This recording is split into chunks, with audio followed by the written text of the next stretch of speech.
Welcome to the Raising Values podcast, where the traditional family talks. You can find us on iTunes, Stitcher, and Spotify, and be sure to follow us on Facebook and Instagram. You can support the Raising Values podcast through Patreon. Phil and Gillian are behind the mic, and we hope you enjoy the show.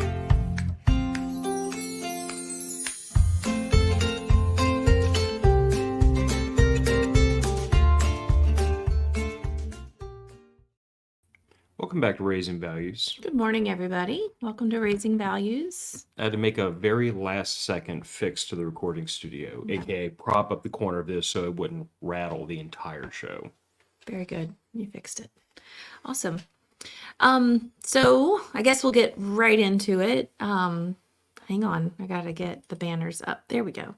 New merch. We talk about the merch every show. It's in the show notes. The link to purchase your merch is in the show notes, and that's always fun. Then we have the Raising Values Signal Chat. If you are a patron and you want to be a part of that, just let us know and we can add you to the Signal Chat. We had a good conversation going this past week. After our show last week, we had some patrons in there talking about some of the things that they get asked that should not be asked, kind of things that kind of just grind their gears a little bit. So that was some good conversation. I do have to apologize to people that are in that chat. When I'm at work, I'm kind of like, I can read it, but I'm not really responding because, kids and all. But anyway, so yeah, we have some good conversations in both of our patron chats for Matter of Facts and Raising Values. So if you'd like to be a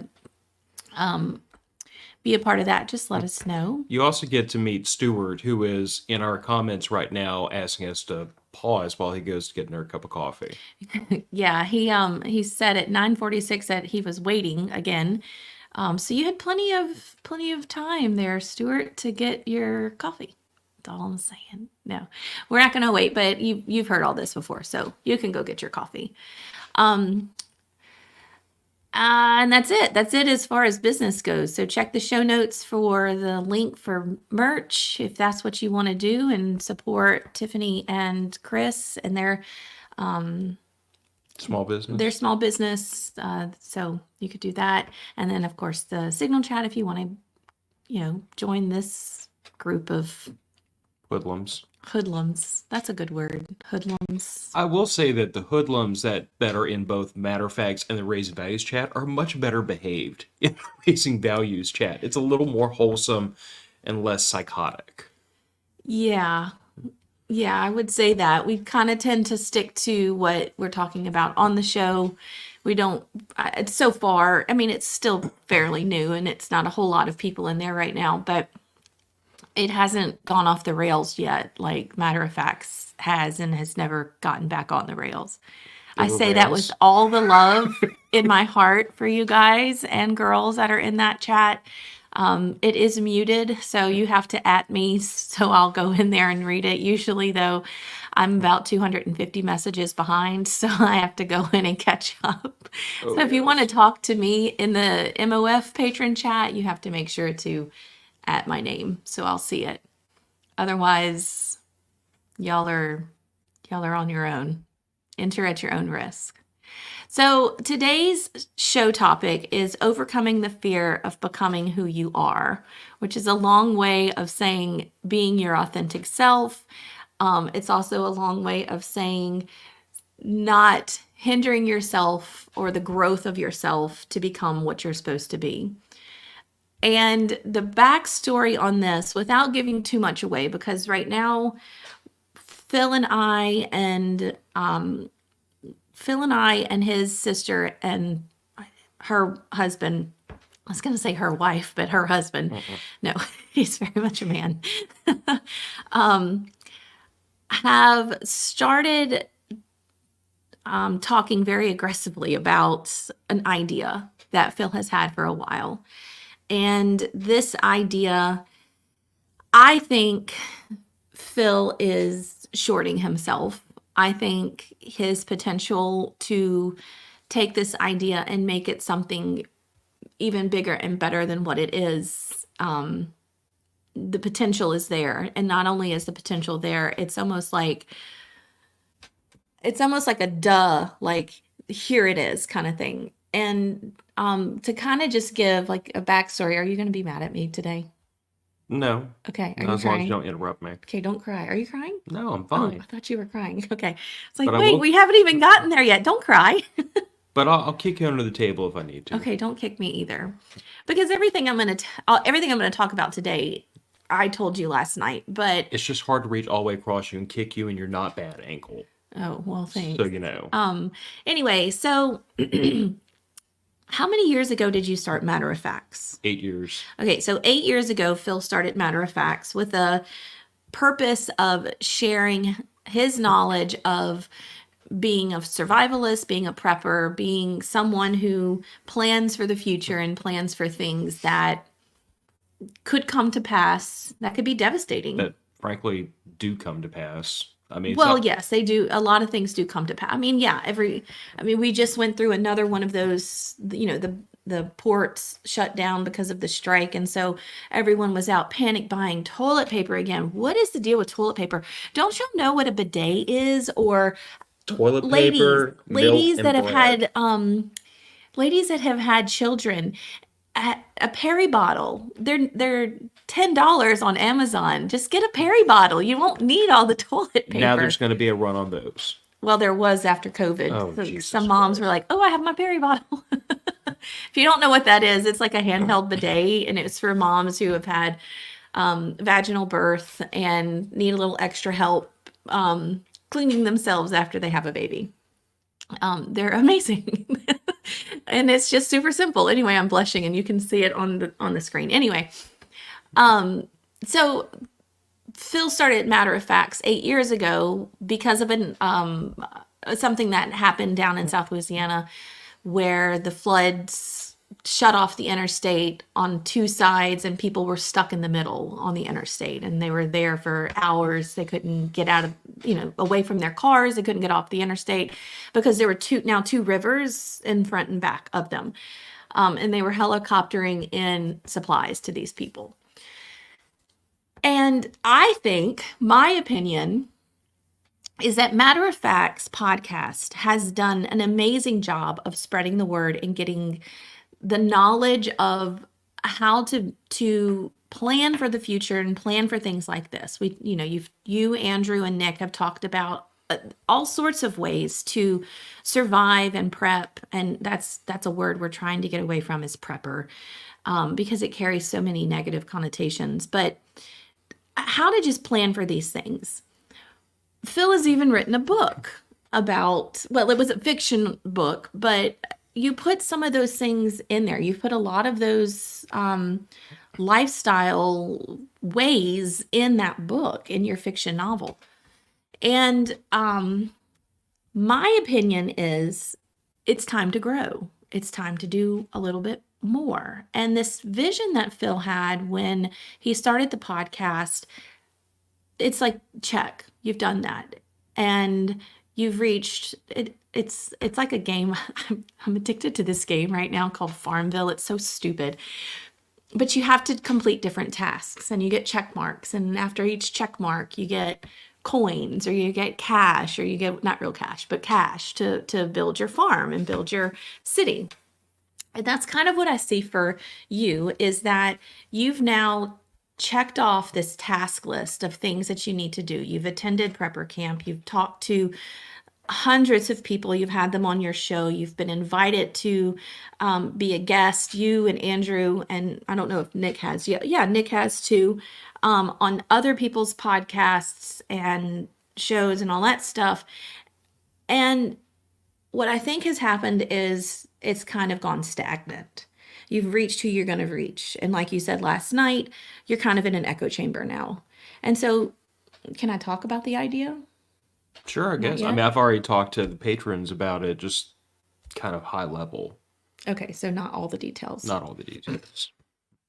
So the idea is to now take the podcast into a More of a physical.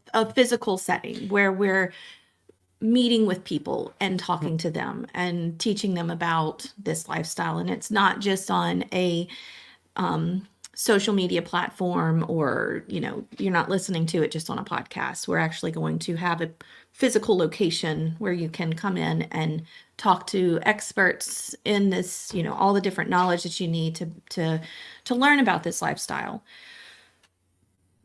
So what happened last night was poor Phil. I don't know if y'all can feel his energy coming through the audio or even the visual right now, but he's super stressed. And me and his sister and brother-in-law caused that stress last night unintentionally, but only because, only because we know that Phil is capable of so much more. This idea is great. It's a great idea that he has. But we need to make it more than it is, because it has the potential to be there, and we have the capability to make it that now.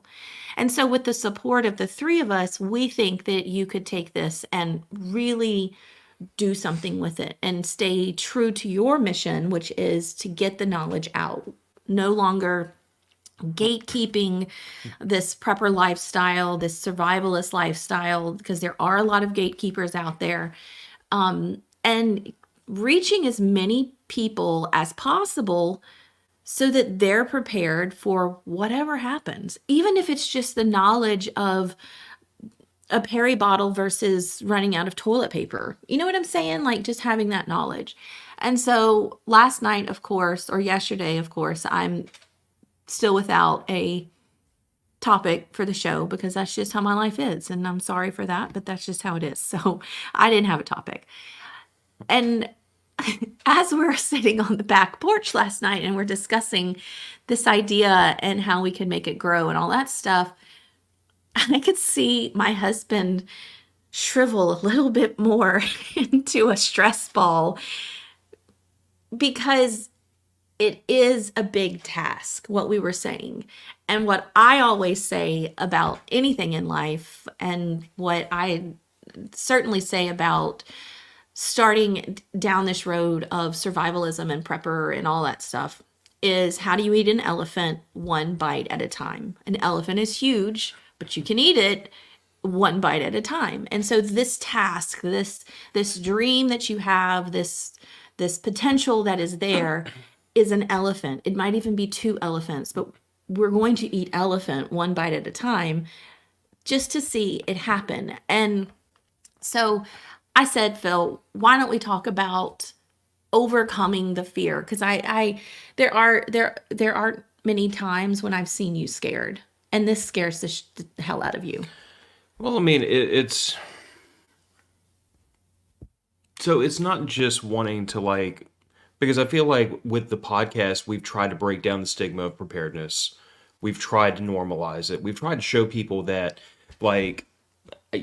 to this day, the greatest compliment we ever got was from Holly when she met us, all of us, for the first time, and said, "Yeah, y'all are really normal." And I was like, "Thank Christ!" That's exactly what I've been going for all these years, is to show y'all that, the crazy tinfoil hat prepper people are not what the media has made us out to be, and that we are normal people. Like, our kids go to school with your kids, and we work with you and your spouses. Like, we're in the community. We just see things differently. We do things a little differently. Yeah. And, my perspective has always been that I feel like 95% of what preparedness really is honestly what I grew up with living on the Gulf Coast, having to get ready for hurricanes. It's all the same principles. It's, we need shelter. If our shelter isn't a defensible position because the storm's going to be so bad, or we're in a low-lying area, we have to find alternate shelter. But we still need shelter. We still need food. We still need water. We still need all those things.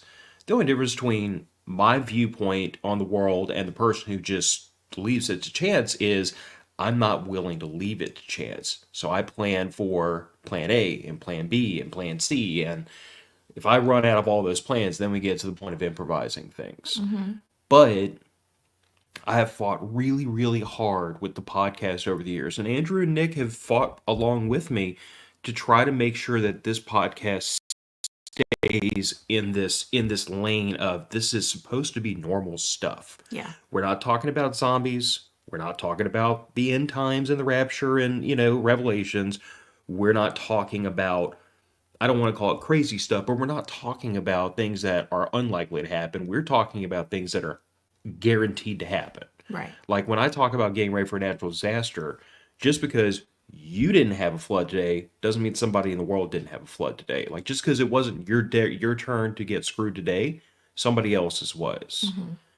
And what I really have wanted to do over the last couple of years is I've seen the preparedness community get boxed into a corner on social media, which we've talked about. I understand what's going on. I see the game. I see you can literally, I can take you back through my timeline and I can show you the day the shadow banning started. Yeah. Because you can see our reach on an upswing and then it just fell off a cliff and it has never recovered since. And I know what's going on there. I know we've been boxed into a corner. And I feel like this podcast, this effort, this idea that started in 2016 has reached a point where continuing to put content out on the internet, it has a utility, and I won't stop doing it. But I feel like what needs to happen right now is that those of us in this lifestyle have got to pivot out of that echo chamber. And we have to start looking at how do we build local community power in a way that frankly, the preparedness community has been very hesitant to for a lot of years. For a lot of years, we kept our heads down because of the stigma and the shame. Not even like we were ashamed of what we were doing, but the shame being hurled at us. Right. The derision and the comments and Oh, the you're a prepper? Like, exactly. what are you planning for zombies? I had somebody at work tell me that a couple of years ago. Yeah. But my point is like, and not just that, but there's also this built-in fear in the preparedness community about, well, if I tell too many people what I'm into, it exposes me and my plans and my preps, because now I got more people that know where to come looking for food when things get rough.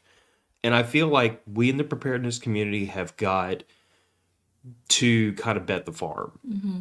We have to start looking at our local community. We have to start trying to wake up the people who are not awake yet or who are just starting to crack their eyeballs open.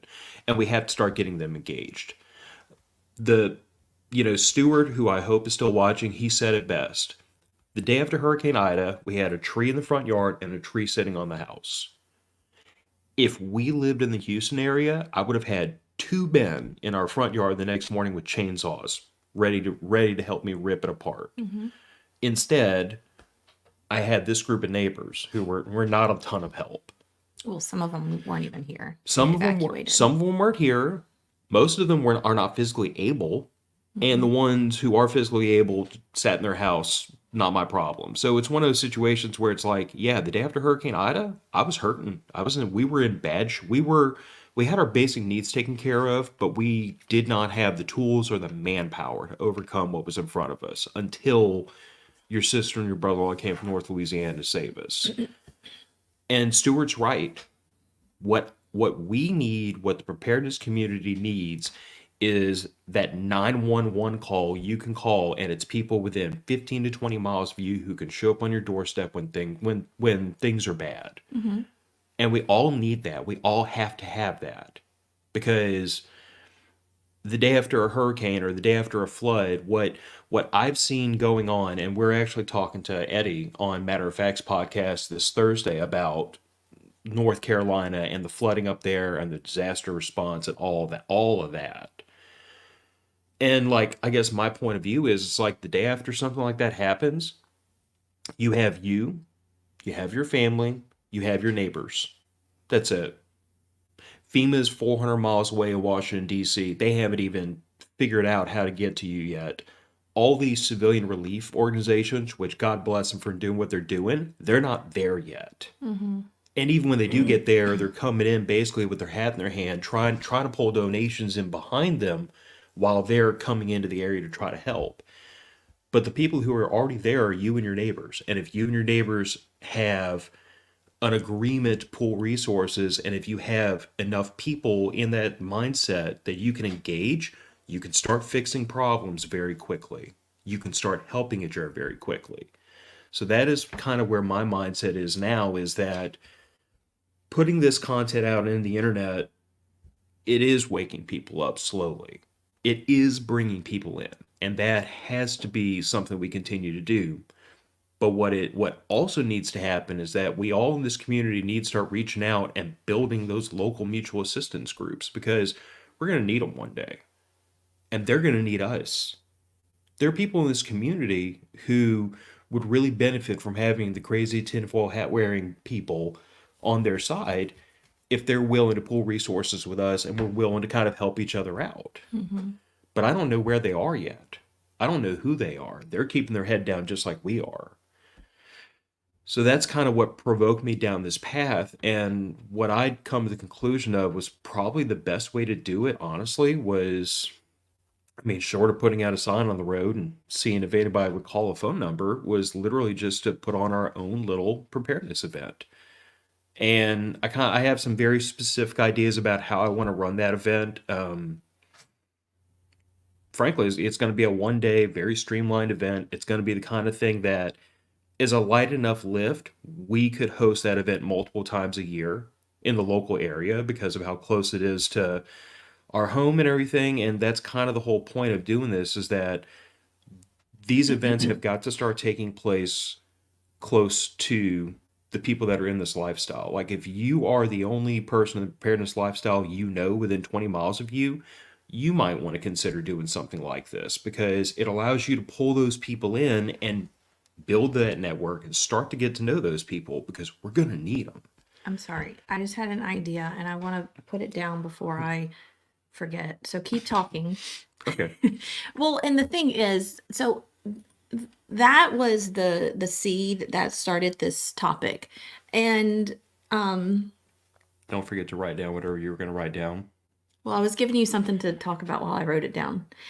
Okay, that was the seed that started this topic, but it's not, we're not just going to focus on you, because I know that this is very stressful for you and very overwhelming right now. So our first banner are fears that hold you back from becoming who you are or who you're supposed to be or your authentic self. A friend of mine told me maybe a year and a half ago now, to just be my authentic self.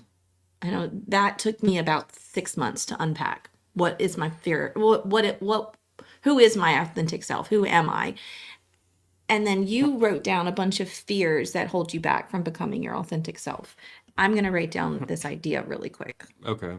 So, I mean, I guess my concerns around this event are, like, from my perspective, I have the idea. I think I can provide, I mean, people have said I can talk the ears off a brass monkey. I know I can stand up in front of a group of people and, pump their head full of information until they just desperately wish I would shut up and leave them alone. I think at this point in our journey of preparedness, because like 8 years ago, we started out, even I had a lot to learn in this lifestyle. And after 8 years, I feel like I've wrapped my arms around enough of the disciplines within preparedness that I can speak somewhat intelligently on a lot of different things. My concerns are, first of all, I don't know how many people in this area, which we live in. It's not like a state secret. Having a last name like mine, it's not exactly hard to find me if you know how to Google, because it's just not a ton of us around. But, like, in Southeast Louisiana, St. Tammany Parish, Tangipahoa Parish, Washington Parish, in this area, I don't honestly know how many people are in this lifestyle or even open to it.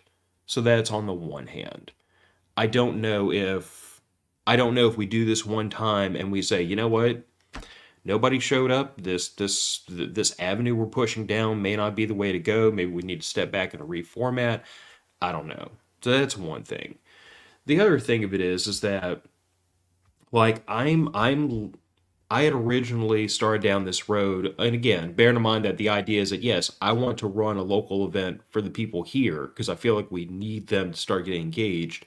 But I also wanted to try to leave some kind of a pathway for other people to emulate what we're doing so they can run a local event to them.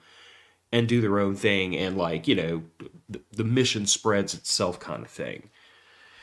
But I have some concerns around that in the fact that I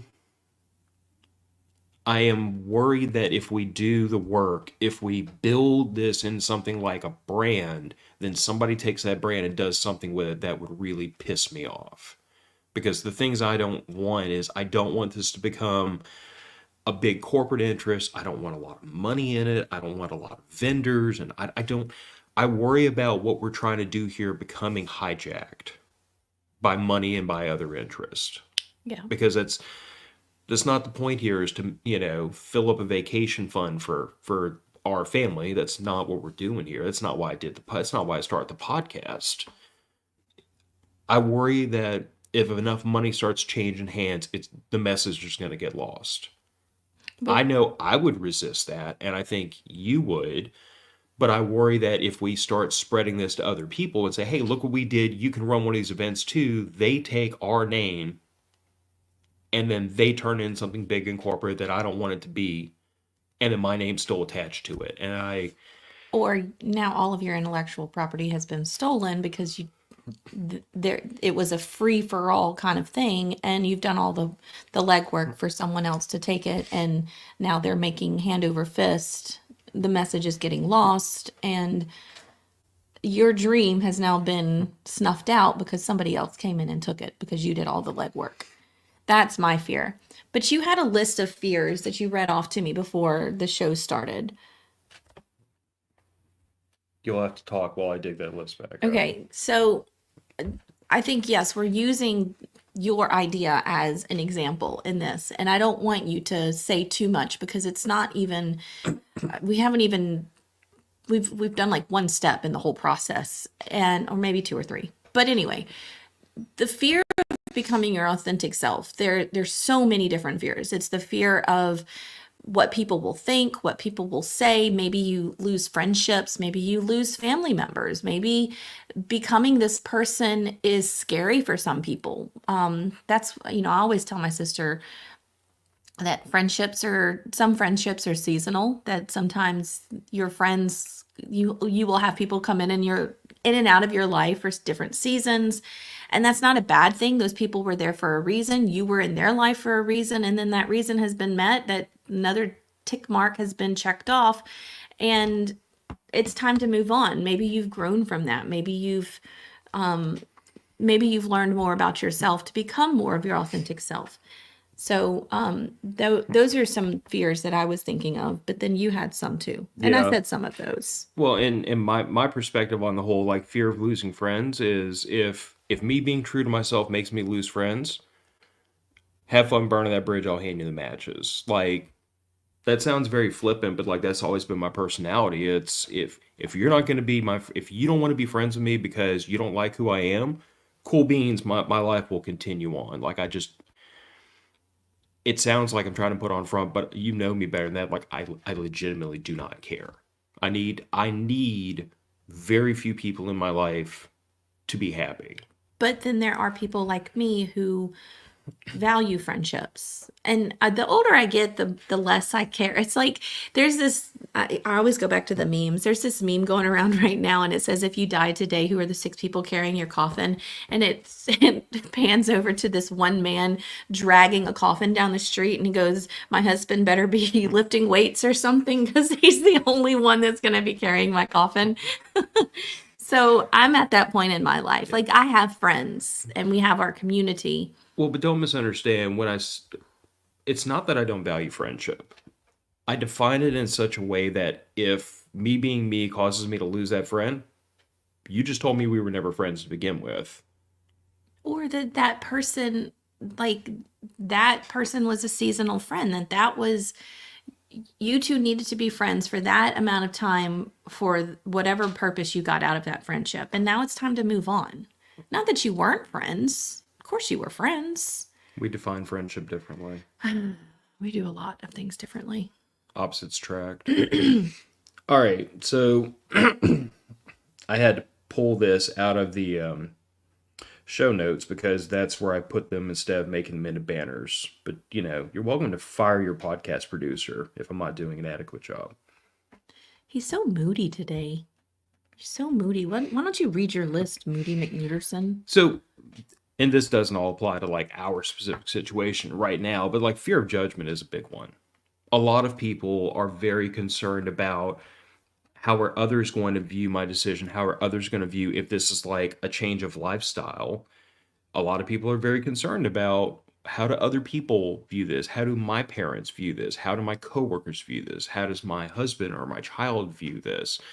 If you're considering making like a very abrupt, if you're questioning a belief system, a lot of people get very concerned about letting that information out. And in 2024's day of like hyper partisan politics around everything, there's also a lot of concern about, well, if I tell people I support this candidate over this candidate, then what if that costs me friends?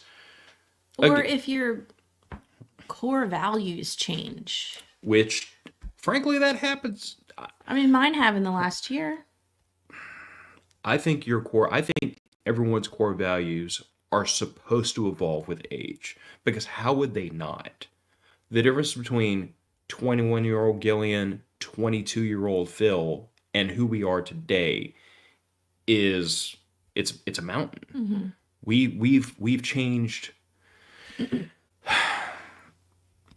feel like my values didn't change much. My personality changed a lot. Like how I approach different things has changed, but at the end of the day, like by the time you met me, I had already solidified a lot of things I believed in. But the difference between me at 22 when you met me and me at say 17 was night and day.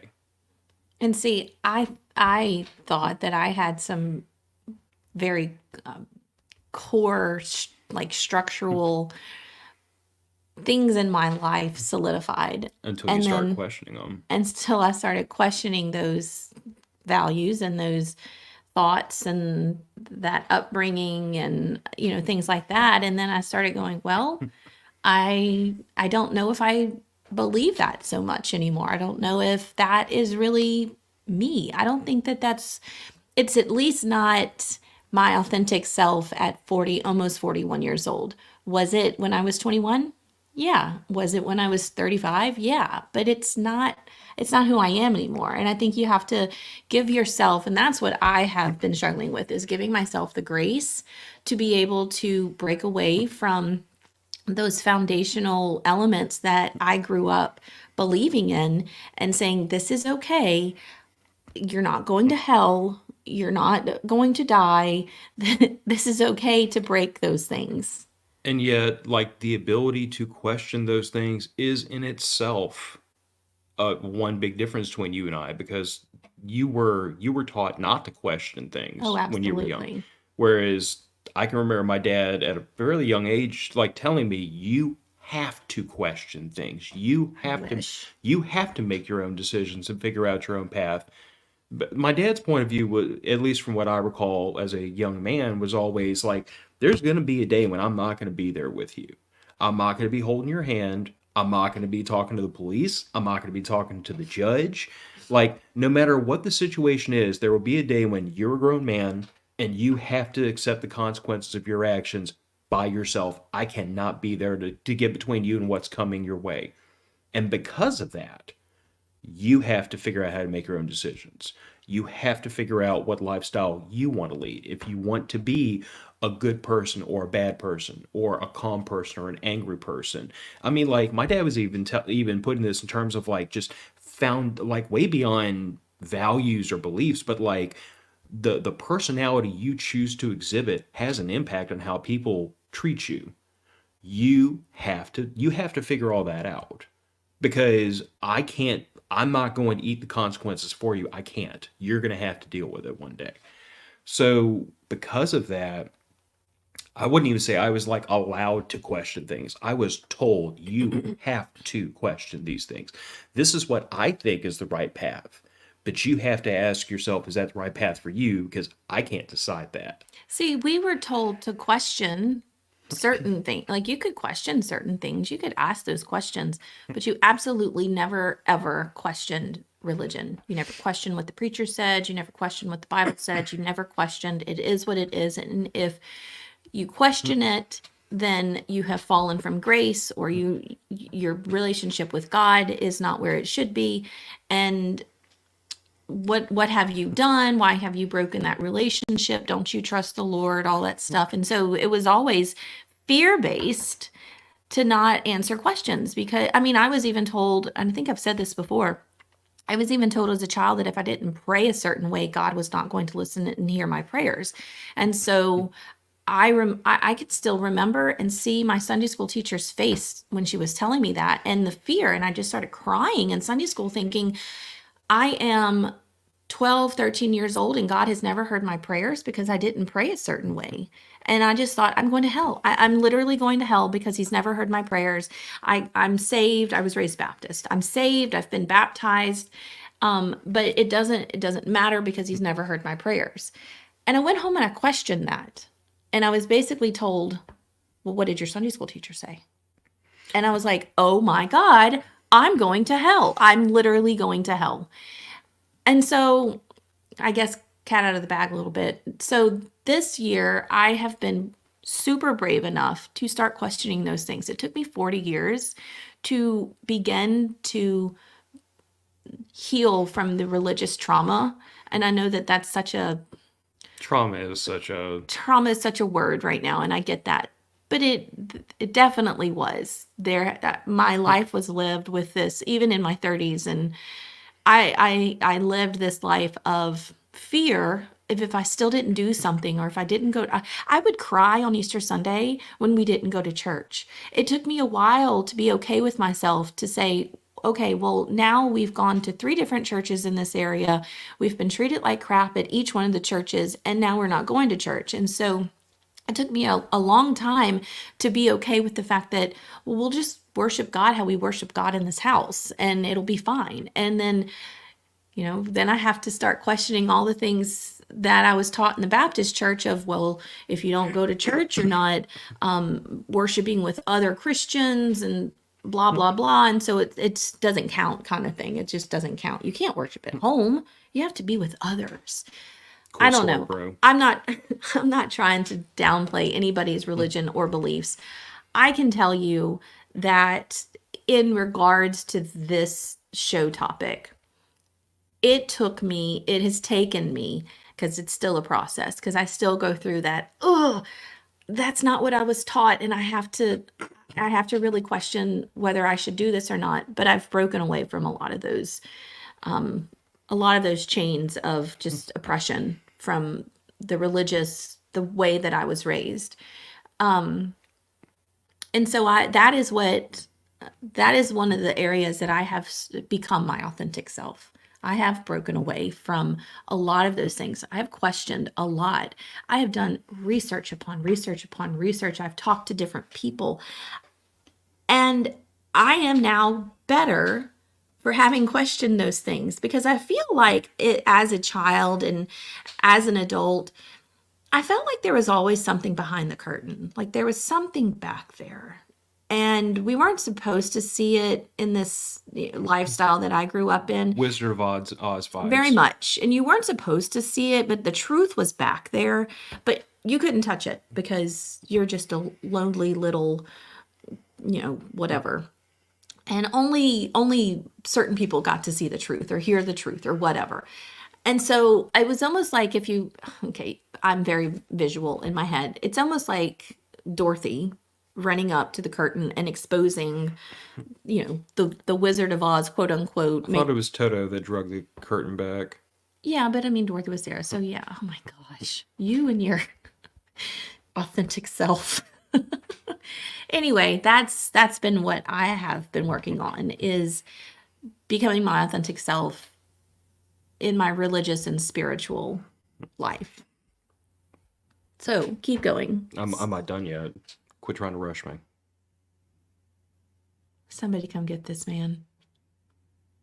Well, but I was going to say, like, in contrast to what you described growing up, I was literally politely arguing with priests when I was 14 years old, because Right. the things, I was too afraid to argue with the preacher. oh, hell no. I was too afraid to argue with my dad about it. I still won't bring it up with my dad because he is so gung-ho Christian religious that, whatever, that I just roll my eyes. I'm like, you are ridiculous. This is ridiculous. But you My do you, dad, boo. my dad's the one that taught me to question things. He can't very well get aggravated at me for questioning things. Sorry. But no, I can remember being 14, 15 years old, leading up to confirmation in the Catholic Church, and I would ask questions, and the answers I was getting was basically because I said so. And I was like, Right. I literally told one priest, I'm like, if you can't come up with a better answer than because I said so, I'm rejecting everything you just told me. And his chin touched his collar. I was polite. I was as polite as I knew how to be at that age. But I was just like, this makes no freaking sense. And I get the idea of religion is you have to take certain things on faith, but I was hearing things I consider to be contradictory, and I'm like, it cannot be this and this at the same time.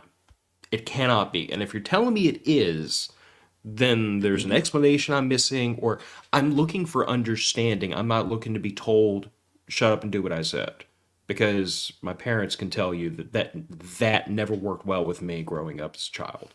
Like, I wanted to understand the why. Because the why would make me buy into the idea and put my weight behind it. But just do what I said, that never worked well. But anyway, so fear of judgment obviously doesn't seem to have been an issue for me much. But I do feel like it's specific to this idea we're talking about. Yeah, there might have been a little bit of that. And not even in terms of like going on the internet 8 years ago under my full name. I took all my anonymity and lit it on fire in the front yard. So we've heard the jokes and people talk in your ear about, oh, your husband's one of the crazy prepper people. Like, I wear that. I get it. It's whatever. But there is it, like I told you last night, if we pivot to doing something like we're talking about doing now, there are going to be people in the community who will have an opinion about it. Like, what makes you think you're the expert to do something like this versus leaving it in the hands of our elders, the more senior people in the community? That's coming. I know it is. And it's one of those situations where it's like, I know it's coming. I know there's no way to avoid it. And when it comes to my doorstep, they're not going to like the response they get. Because my answer is, no one is doing it here. No one is doing it here. There is no preparedness community event in this area. No one is doing it here. And that's what I told you last night as we were driving home. I'm like, like, to me, I always get in this weird position where, like, I don't do things for my own image or whatever. I don't want to do this event because it makes me look good. I don't want to do this event for money. I don't want to do it. None of those things mean anything to me. I want to do the event because I see a need and I don't see anybody else stepping into the gap to do it. And it's like I told you the other day. That is my personality, that if no one else will step up and do it, I will step up and do it because it needs to be done. I might get pissy about the fact that I have to do it when somebody else really should do it or somebody else should be willing to help. But I will be grown up and go in and say, fine, nobody else is doing this. I'm going to do it myself. May not do it as well as somebody else could, but I'm going to try. And that's the way I look at this. This community has to hear what we're trying to say. They have to. Because I've watched what this community did after Hurricane Ida. And a lot of people were in really bad shape that they had no right to be in. We had a neighbor who had no water, no drinking water the day after a hurricane. And there's no excuse for that. That is way past, oh, well, we were out of power for 8 days and I ran out of fuel for my generator. Maybe you only had 2 or 3 days stacked up. Like, I get it. But the day after Hurricane Ida and he had no water to drink, I've met people like this and I think to myself, there's a whole world of people out there that have got to start hearing what we're trying to say. They have to. Anyway, that was a rant. You did rant. I was just watching. That's okay. But like I said, it's one of those things where it's like, I don't even know if I'm like the best person to do this. Okay, that goes to your next one. Self-doubt. Yeah.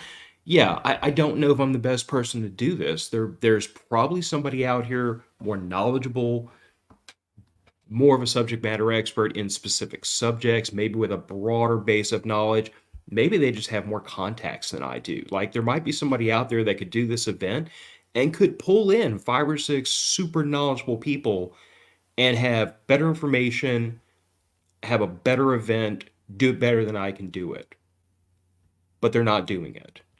So They're then, not doing it, but you also have three people who are subject matter experts in the things that they're going to teach and do and show. They are subject matter. That is, it is our life. That is what we live. And this is where I need to tell you that if somebody comes up and says, well, why you? Well, check your facts, check our facts, check what we're telling you. If it's true, then what's wrong with it? You're just mad because you didn't get up and do it. You yeah, have a lot of self doubt, but you also have a team of people that are going to pick up the pieces in their field that they know. I know event planning. I have done event planning for 20 years. I know that our first event is not going to be where you judge if we continue. You do not do that. Your first event is going to be low numbers. Your first event is going to be, not many people are going to hear about the event, whatever. You build on that. It's not going to just like, you're not going to hit the ground running at full speed. You're going to hit the ground running and probably stumble a little bit. You are going to get people that come out to an event and say, oh, well, I would have done it this way. Or, oh, let me tell you what I know, which is good because, again, not gatekeeping the information. That's the whole point of this event is to share knowledge. And we're not going into an event like this and saying we are the be all end all of preppers. We are the be all end all of survivalists. We know all there is to know, and what you have to say is it doesn't matter. Because why would we do that? We won't do that. What I need you to stop doing is doubting yourself. You've There are so many things that you've done in your life that no one else can say that they've done, especially people in this community that we live in. No one else can say a lot of the things that you've done in your life. This is just a hurdle that you have to jump over. But the cool thing is you've got three people that are going to hands and knees, you step on our backs to get where you need to get because this is so important to you. We're willing to do what it takes to get you there, to make you see your goals, to get to that end result, to put this mission out there and do exactly what you wanted to start doing 8 years ago. It's just time. It's evolved. You've lived this season of your life as matter of facts co-host. Now it's time to do something more. You've learned the information, you've lived the life. Now it's time to share that information with other people. If it's simply just to create a mag in this area, okay, cool. Check that off. Now let's move on to the next goal and keep moving on to the next goal. It doesn't matter if it only stays in this area. It doesn't matter that you never get anyone else to say, oh, really cool show, bro. Can I have it? That doesn't matter because what you've done now is you've reached 10 people, you've reached 50 people, you've reached 200 people, and then it just continues to grow and tumble down, gathering whatever. So this whole self-doubt thing, I think, stems from the fear of the elephant there is a bit of that. Because because I mean, I've never. I'm not an event planner.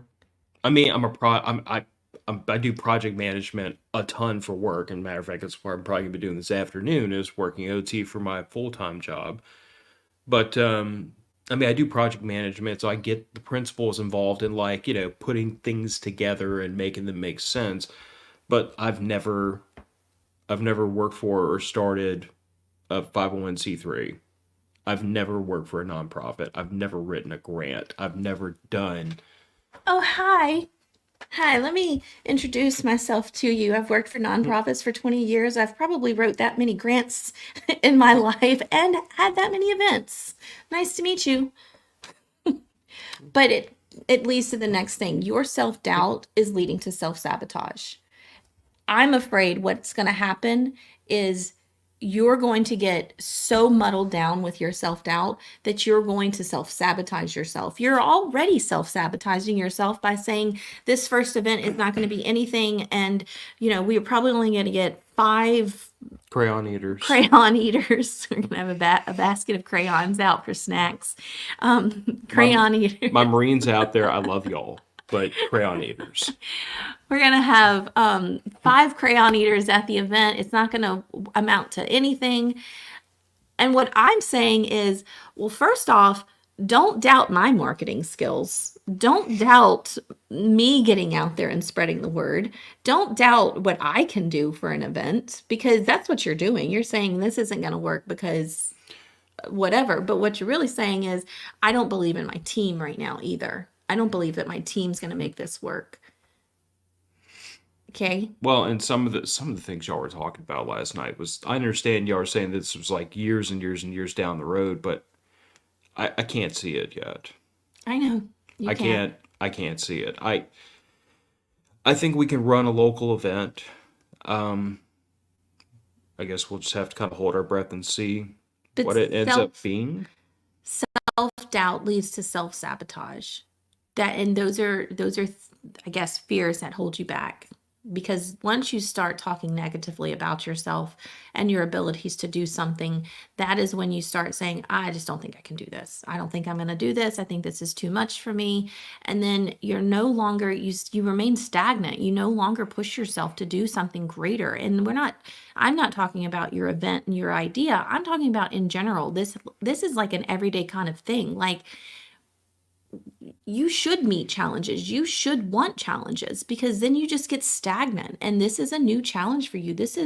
You've done some very challenging things in your life. This is something new. And you have to consider the self-doubt, and then you got to get rid of it, because you are slowly self-sabotaging yourself with this idea. And I'll go run it. I'll do it myself. You can just come. We'll have crayons. You want markers? What do you want? Coloring sheets? We'll do it. What's your other thing? Questioning. Oh my God. Yes. Questioning one's worth is another fear. I'm just going to take your list from here, because I see you doing all of these things. You are one of the most brave, fearless, gung-ho people I know. You are what gives me my calm. You are what I run to when I'm feeling all of the negative in my life. You're what I go to. You're the strong force. You are I don't know any more adjectives to tell you, but you question your worth. What I need you to do as your wife and business partner in a couple of things now is to stop questioning your worth. You've gotten this far. You're obviously worthy of it. You're obviously capable of it. And those things, I haven't seen you fail. I don't know of a time I've seen you fail, except for the not having a chainsaw when the tree fell on the house. That was a failure. I got him, Stuart. I got him. But I haven't seen I haven't seen you fail, mainly because you're so meticulous about thinking about the future. You're so meticulous about looking at all the different variables that this idea or this plan or this whatever, this idea that you have can take you down. And not only have you thought about all the places that this could take you, you have totally examined every one of those roads that you could go down, which is where your self-sabotage comes in, because some of those roads are freaking scary as hell. Some of those roads you can't see down the future, so it is scary. But you're questioning yourself on whether or not you can do this, if you're capable of it or whatever. And again, that's where we're all saying, no duh, bro, like, you've got this. But you also have a team behind you to keep going. That's how businesses thrive. They get a core group of people that are so behind the mission of that business that it doesn't matter what's going to happen. We're going to push through that. Those people are pushing that business through those hard times, through the whatever they come in contact with. They're pushing through. So you're not in this alone. but you're worthy of it and you're worth it. And you, I, you've got to stop the self-doubt and the questioning of yourself. What's the next one? Your knowledge, really? Knowledge? You're the smartest person I know. You know, not only do you know prepping and survivalism enough that you could really teach classes and do these things, but when you, your little autism is tisming most of the time, okay? When you get interested in a subject, you you don't eat the elephant one bite at a time. You gulp the whole damn thing down at once, and then you just sit there and you like marinate in all of this knowledge that you've just gained. And sometimes I'm still learning about espresso and coffee beans and tasting espresso and this grinder that you have. I don't know what the hell you're talking about. Just make my coffee. But you become an expert in everything that you get yourself into, every path you go down that you find interest in, you become an expert in that because you have so many questions and you have so many roads that you can go down and explore this. And I think your knowledge base, just in tiny little snippets of research alone, is more than what the common man has. And when we're talking about this idea in particular, you know more than most people, which gives you the leg up to teach it, to talk about it, because you are an expert in that field. You've not only lived this life for 8 years, probably 10, even longer, most of your life. You are a subject matter expert in prepping and survivalism. You're an expert in coffee and espresso and nods and handguns. You're a subject matter expert in everything, mainly just because that is how you live your life. You find a topic that you enjoy and you want to learn every single thing there is to learn about it. And somewhere in that brain of yours, you have different compartments that have endless capacity that you just keep all that knowledge in. So you don't self-doubt your knowledge because that knowledge is there. And then your experience rolls into that too. I'm reading from his phone, by the way. The experience rolls into that. You just said you lived this life growing up because your dad taught you how to prepare for a hurricane. Your dad taught you how to plan financially. Your dad taught you all these things. That didn't start 8 years ago. That started 40 years ago, 41 years ago. That started. Your dad planted that seed. Your mom planted that seed. And you being Phil and the brain that you have and the tendencies that you have, all that did was grow these giant orchards of experience and knowledge. Why wouldn't you? That's my next banner. Why wouldn't, I think it is, why wouldn't you want to share that? And even though, yeah, that one, why wouldn't you want to be your authentic self? Why wouldn't you want, this is a mission that you've created, I would say 10 years ago. I think this was bubbling before you started the podcast. Why wouldn't you want to now grow that? Is this your authentic self? This is the person that I see. This is the person that I live with. This is the person that I missed 250 messages from in the Signal chat because you're talking about God knows what. I don't even know half the time what you nerds are talking about, but you're nerds and you know the information. Why wouldn't you want to be your authentic self for that? I'm asking. Fear, self-doubt. Yeah, probably. Sorry, I put you on the spot. I had a rant. Yeah. I don't know. I mean, like I said, I think a lot of it comes from maybe an aspect of like humility. Like, that, I get that. I'm in this, From you, I get that. I'm in this weird place emotionally for most of my life where like, I don't want to be the person in front. I don't want to be the person at the front of the classroom. I will. I don't want to be the person that raises my hand and gives the answer. I don't like being the center of attention. And yet I continue to interject myself into that role because nobody else will do it. Like if I'm in the room and nobody knows the answer, I will sit there and give everybody a chance. Like, please, one of you idiots, just raise your hand because I don't want to have to do this. And when nobody else does, I'll put my hand up and give the answer. Is it because you don't want people to think, oh, you're a know-it-all? It's not even that. I don't like being the center of attention.